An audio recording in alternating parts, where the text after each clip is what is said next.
கொடூர குற்ற வழக்குகளில் குற்றம் சாட்டப்பட்டவர்களை தேர்தலில் போட்டியிட தடை செய்யும் மசோதாவை தயாரித்திருப்பதாக மத்திய சட்ட அமைச்சர் கபில் சிபல் தெரிவித்துள்ளார்.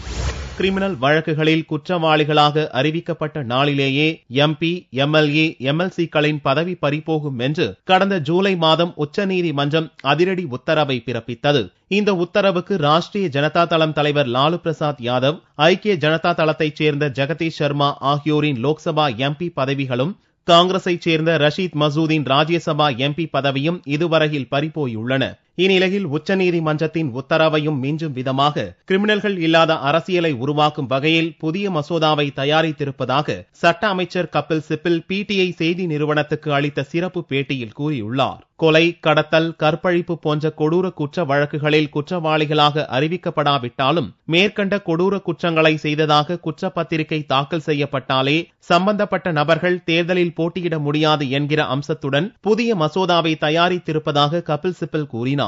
கிரிமினல்களை அரசியலில் நுழைய விடாமல் தடுப்பதே இந்த மசோதாவின் நோக்கமென கூறிய கபில் சிபல் இந்த மசோதா தொடர்பாக சட்ட ஆணையத்தின் கருத்தை கேட்டுள்ளதாகவும் தெரிவித்தார். பார்லிமென்ட் குளிர்கால கூட்டத்தொடர் துவங்குவதற்கு முன்னதாக பிரதமர் மற்றும் மத்திய அமைச்சரவை சகாக்களுடன் நிச்சயம் இந்த மசோதா பற்றி பேசுவேன் என்று கூறிய கபில் சிபல் மத்திய அமைச்சரவையின் பரிசீலனைக்கு இந்த மசோதாவை கொண்டு வர முயற்சிப்பேன் என்றும் நம்பிக்கை தெரிவித்தார்.